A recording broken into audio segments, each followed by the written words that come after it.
What's really going on, Crypto Savages? You're listening to my daddy's podcast, the CoinSpice podcast.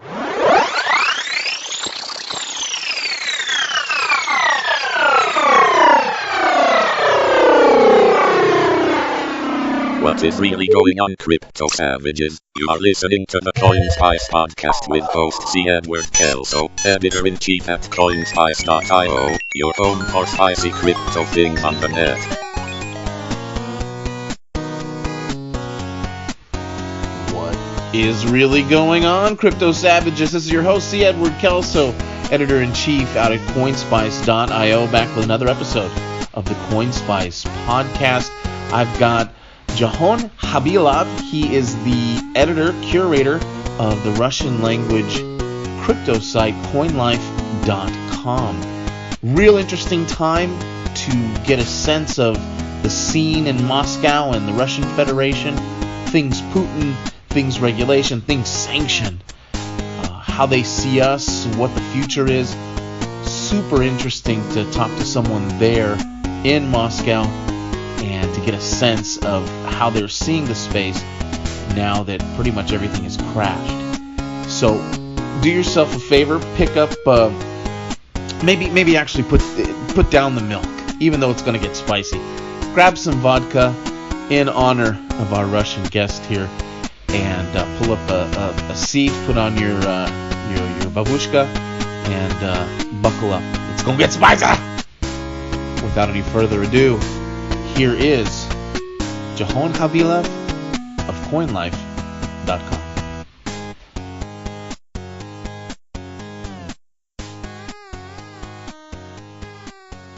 Let's start with it. Are you trying to infiltrate the U.S. elections? Hey, good to see you, Edward. My name is Jahon. Yes. I think so, but I'm not sure because I don't see too much TV and what's going on there. But I heard that our hackers are pretty good. Yeah. We're positively in the United States obsessed with Russia. Russian dressing, Russian bears. Your fighters come over here and kick our butts in MMA. We're obsessed with you guys. So I just wanted to joke with you right off the bat. Yeah. First off, you're in Moscow. Is that right? Yeah, I'm here in Moscow. Wonderful. And let's so before we get into the scene there in the Russian Federation and Moscow, let's start and your work with CoinLife and what you're doing there, CoinLife.io. Let's talk a little bit about first up, how does a Russian guy find Bitcoin? How did you first discover it? Yeah. Well, first we are at CoinLife.com, and we are like a crypto media, and we write on Russian. We mainly focus on Bitcoin and on mining industry and everything what is going on here in Russia and the countries we're near the Russia, the former USSR countries, what's going on here. And we try to cover it first and, accurately without there are some censorships and stuff, but we want to be unweighted media and be in the middle. There are many sites inside the cryptocurrency space, but we try to be in the middle. Okay. So take us through. So before you get to CoinLife, and you said .com, right? I said .io like an idiot. Yeah. It's CoinLife, like as in the life of a coin. CoinLife.com. Before you start that, how do you discover Bitcoin? Well, I'm not actually a Russian guy. I moved to Russia like 15 years ago. I'm originally from Tajikistan. It's the country it's a south border. It's a former USSR republic. So I moved to Russia like 15 years ago, and I graduated university here, and then work in a company that sells computer servers and the big things like Oracle, HP, IBM, and stuff.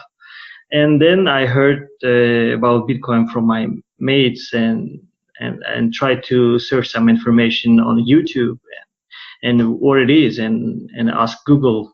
And then it was, I think, in 2015, the late 2015.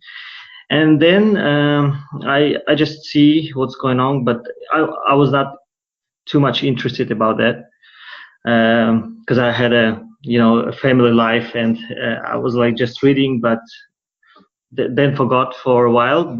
And then I saw there was a movie called, I think, Bitcoin Gospel, where there was a Roger Ver, and he was describing everything about Bitcoin.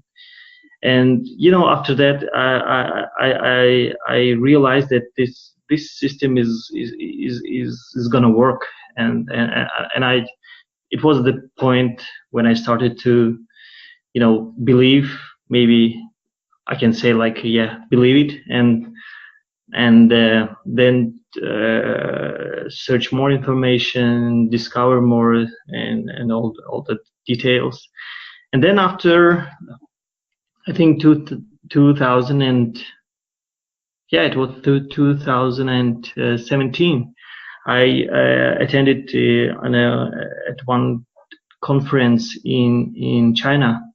I go there and I got my tickets, and I say to my work that I need to have a holiday for 1 week and take the tickets, bought it by myself, and go to that conference. It was the first conference that I attended, and it was everything new to me, but I saw so many exciting people, and it was really I was really impressed, and then after there was a lot of people from mining industry, because it's China. Right.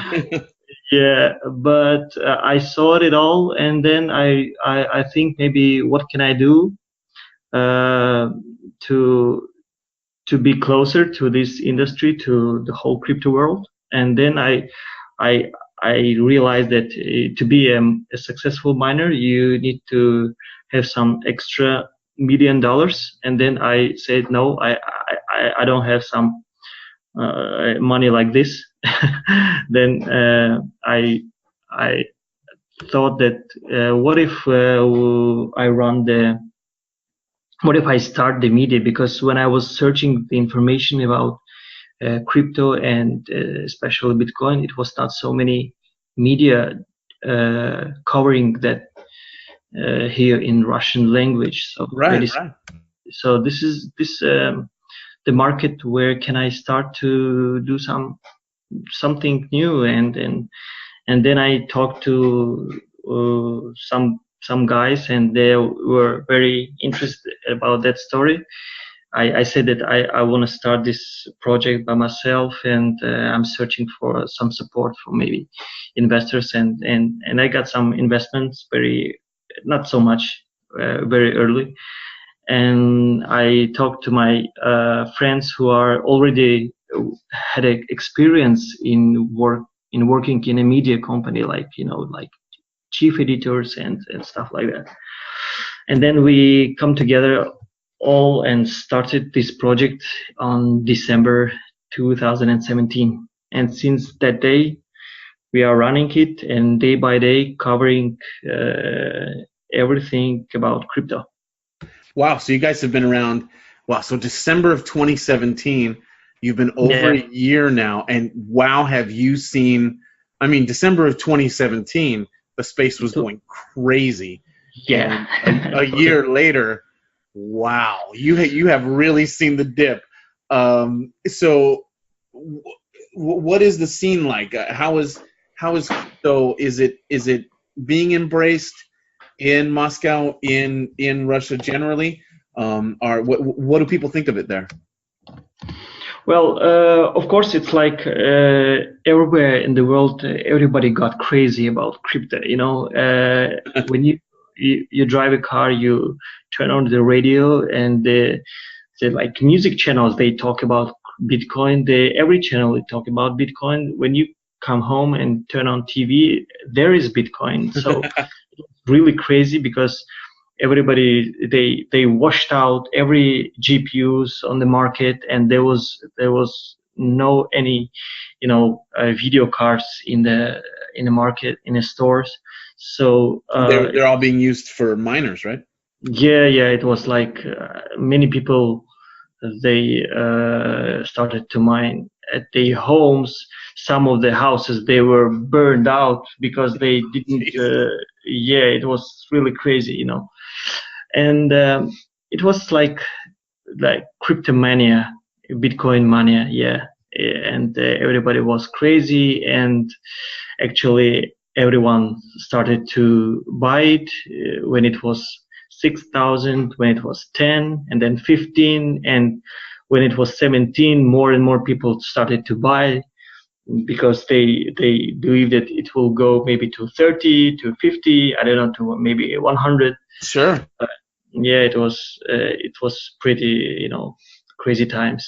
I was my phone was like 2-3 calls a day. They were asking, where can I buy a Bitcoin plus 5%, plus 10% over the market? And I was Nice.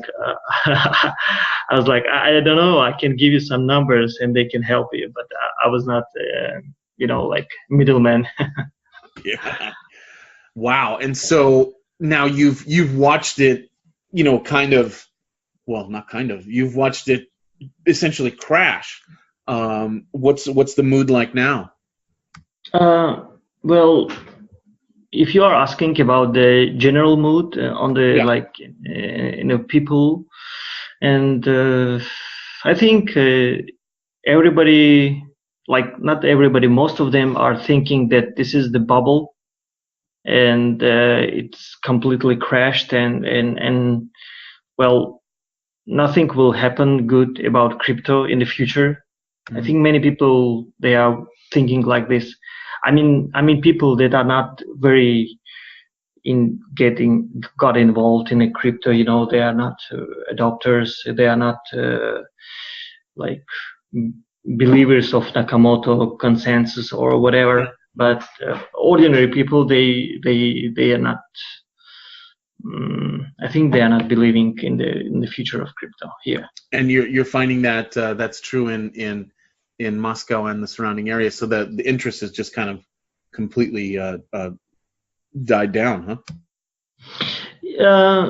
Maybe I'm not gonna say that everybody thinks like this, because of course if we compare like 3 years ago and what is now, and at least now people are they know what is the cryptocurrency and what is the Bitcoin. If I ask, go to streets and I ask 3 years ago what is crypto, and nobody knows it, but now at least they know that there is a cryptocurrency that got to the 20,000 and then crashed, and some of them are still believing, but the most of them they say that this is the bubble, and this is the end of the story.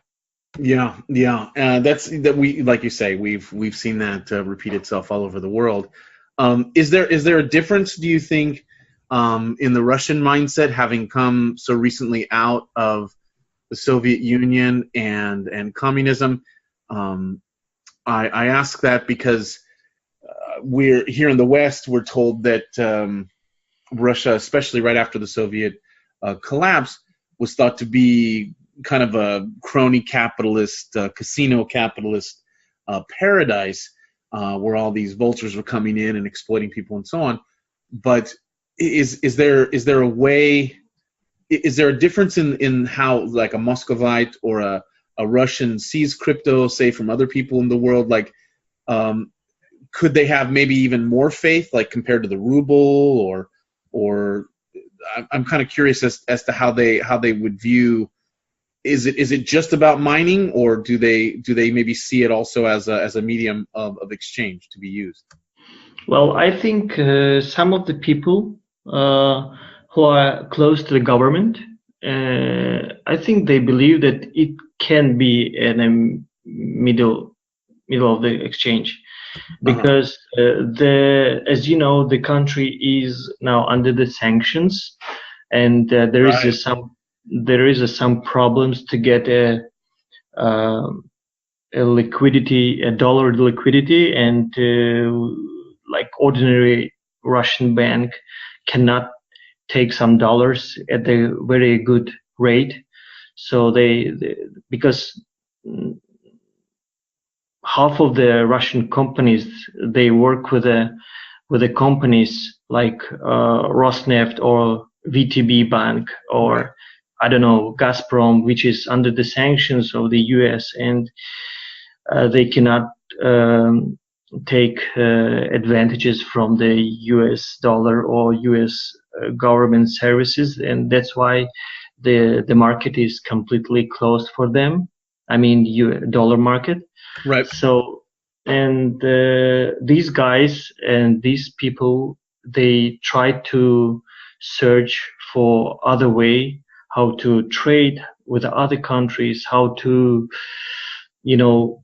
develop their trades and sell out their products to the other countries, to China, to Latin America, to Iran, for example. Sure.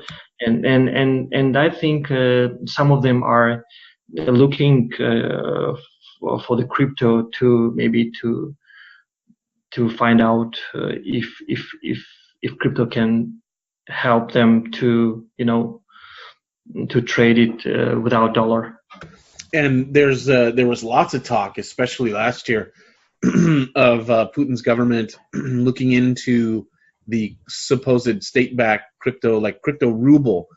And we saw Venezuela move forward with the petro and actually bring it into, supposedly with Russian experts, bring it into existence. Do you have any idea of where the crypto ruble stands now, or what the media there is saying about the idea of a state-backed crypto? I think the petro example is it's not like what Russian government want to be, because the petro was like a experiment. I think it's Sure. because it's not working, and I think Russian government is under the way how to implement this crypto ruble. I think that the progress is going on about this. How to say, to announce maybe this year or next year that the crypto ruble will be. I think they are just negotiating with a central bank and the other government structure that how they can regulate this new class of asset or new class of money. I don't know how to say what's going to be, but definitely there is a movement to that way to create something crypto related with a ruble behind. And how's the economy there where you are? Is it in the tank? Is it doing okay, or is it really suffering from sanctions? I think it's suffering. I think it's suffering from sanctions. Not there is no inflation. Government tries to to stimulate the economy. They from the one side the sanctions are they hurt the economy and especially ordinary people, because they the ruble it tanked from the last 4 years, maybe something like 50%. And because if you go to abroad or if you want to buy iPhone, you need to pay twice than you would pay like 5 years ago in rubles. But the salaries are pretty same for the whole this period, and that's why I think ordinary people, they suffer. But from the other side, I can say that the sanctions, they were a trigger to to try to produce the all goods inside the country. I think agriculture they are doing very good. And year by year they are growing very fast. And if you see the statistics, especially chicken and meat and these things like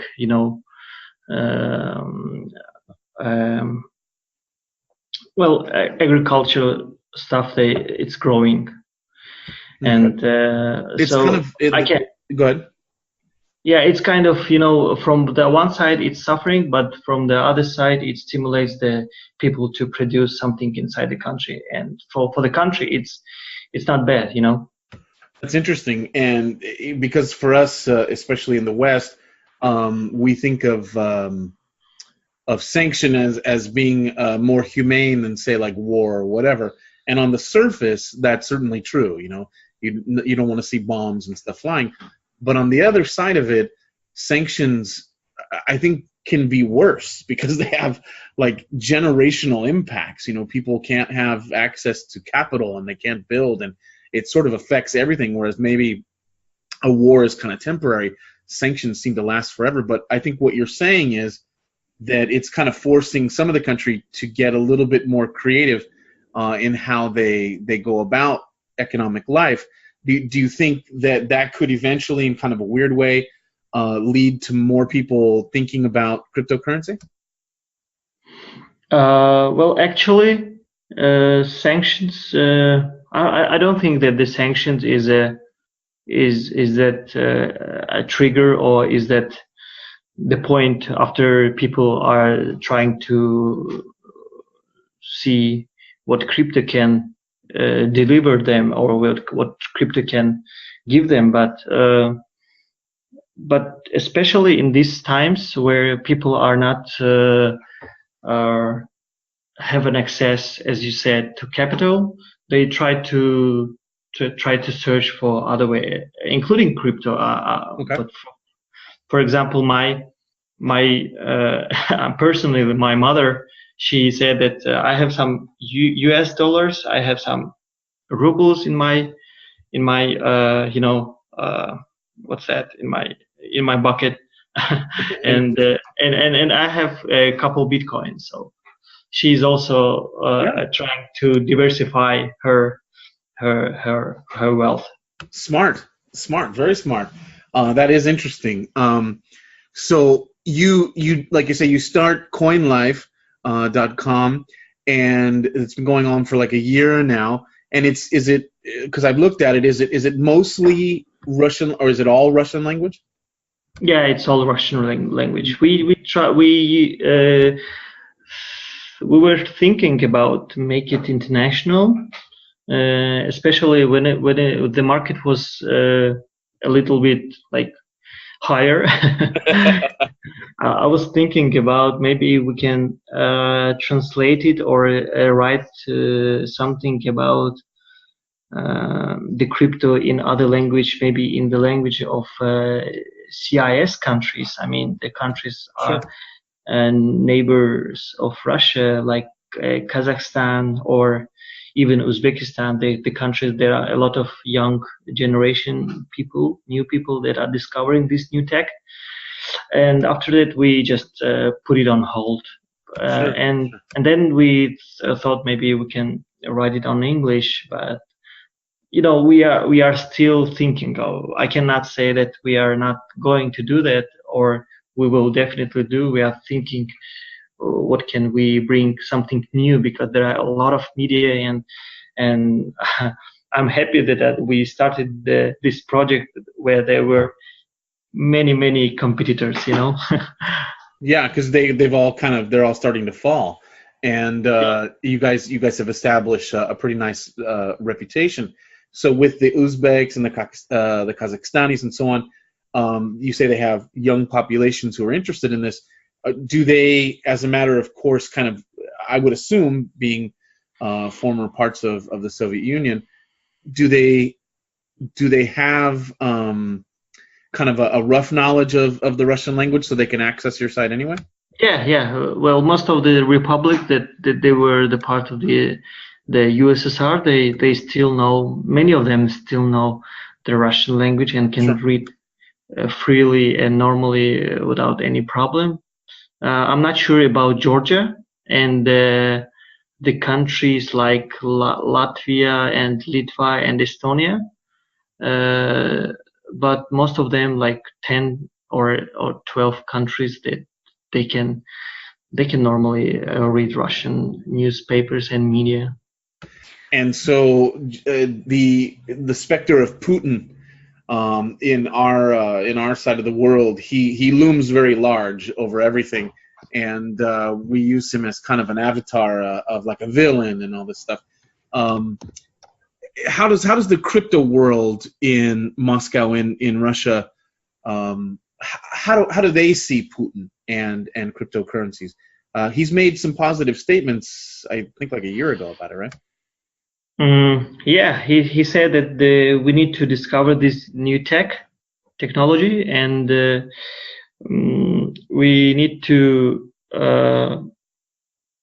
not to over-regulate this new kind of economic activity. You know what I mean, right? So he's not a person that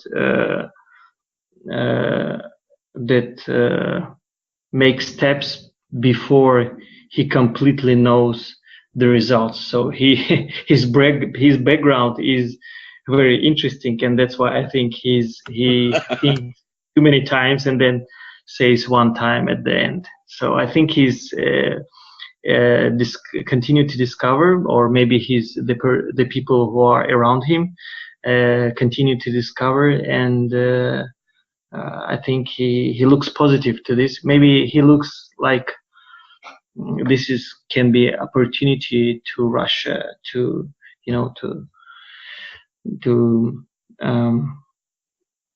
continue economic growth, maybe. That's interesting. That's not something I think people on our side would have guessed. So that's really, really interesting. No, there is 2 points. I think first point is that, as you know, Russia is a very rich country with resources, and everybody need to realize that there are a huge energy resources in Russia. So this is the opportunity to if the mining business is going, and the miners from across the world, they are searching for a optimized price of the electricity, they are very welcome to come to Russia and use this energy, which is not used in normal days before. Like it was just thrown and nobody used this energy extra. So this is the one point, and the second point is that, as I mentioned before, this is the way how can Russia trade with other countries, not touching the dollar, because if they try to start to trade with other countries like like Iran or Venezuela, they cannot do it freely with United States dollar. Exactly. And do you see, because Putin is going to be there for as long as he likes, it appears. How's the Duma and sort of the politicians that surround him and maybe the other parties? So if you can look into your crystal ball into the future, let's say Putin passes away or he just gives up the presidency or whatever, what's the political climate? Because here I've heard that and it's not crypto related specifically, but they had a lot of problems with Pavel Durov and Telegram, banning him, and then they had an ICO and all this other stuff. So it's hard because Putin seems to be, like you say, like he'll study it, he'll look into it. He's not gonna, stop it right away, especially if it annoys the Americans.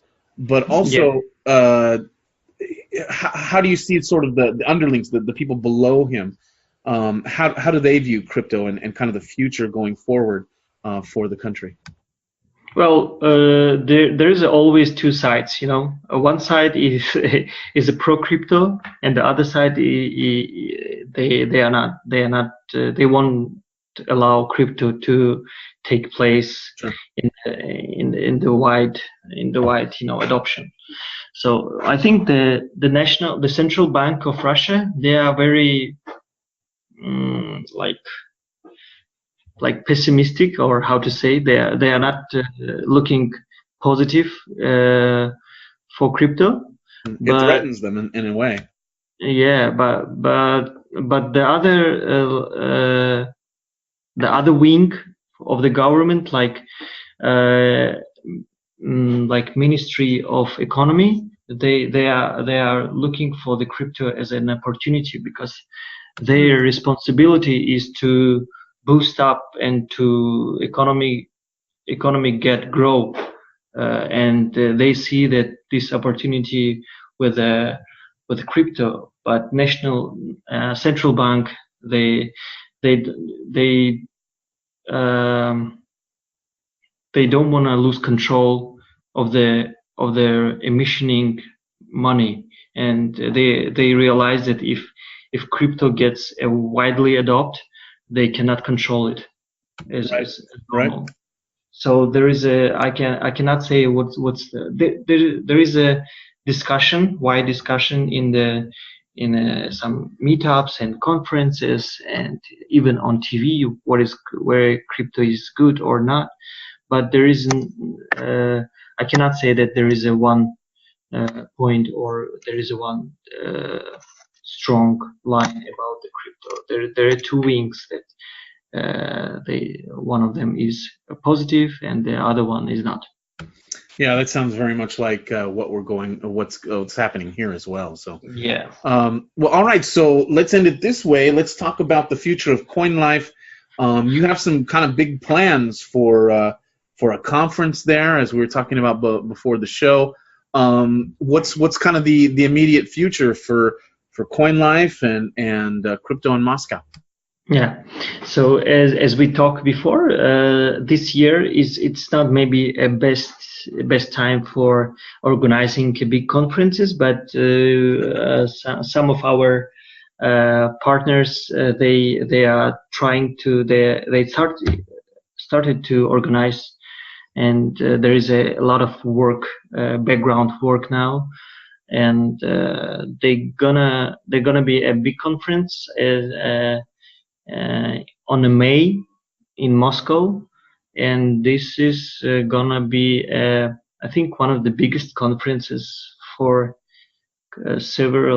last several years, and the main topic of this conference will be how can government and business work together to get crypto more get adopted more in a wide way, in a right way, in a widely used to everybody, and how can business achieve benefits from it. And I think it will be a good conference, because there will be established business as well as the people from government, and I cannot say the list of the people who are gonna speaker in this conference, but I'm pretty sure that it will be a high level and top level speakers.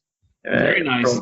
From Russia and outside Russia, from United States, China, and other countries.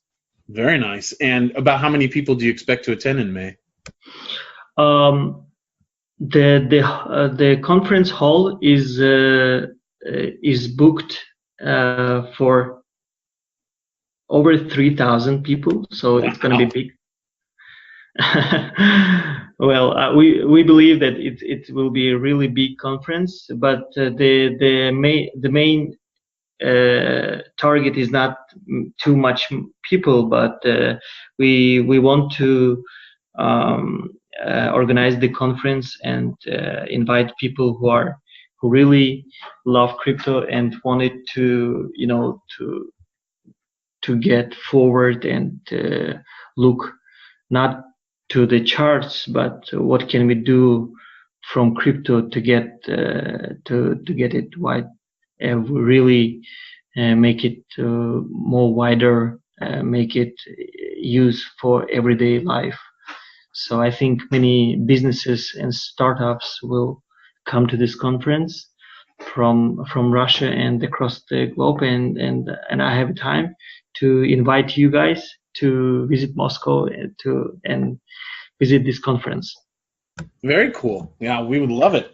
Well, that's great to hear, man. And I wish you all the luck. CoinLife.com is a really interesting project. You can your Google browser or your Firefox or whatever will get in there and translate it. Really interesting content. Really interesting project. Russia and that part of the world is the further east you go, the more interest there seems to be in crypto, and some people say it's the future of this space. So yeah, thank you very much. And if I have some couple minutes, and I want to invite everyone who is related in crypto from the West countries, go ahead, go visit Moscow, go visit Russia, and there is a people are very welcome to see everybody, and you can easily use Bitcoin sometimes here if you are talking with the proper people, and you cannot buy coffee still in Moscow, but some cafes, some coffee shops that they sell coffee for crypto, but it's 1-2 place, like it's like we have our own Satoshi cafe, in Moscow, so they definitely sell some coffee for crypto. Very, very cool. Well, thanks again. I appreciate you staying up so late to talk with us. Good luck with CoinLife.com, and maybe we'll have you back on after the conference to see how it went. And best of luck to you. Yeah, thank you very much, and it was a pleasure to talk to you.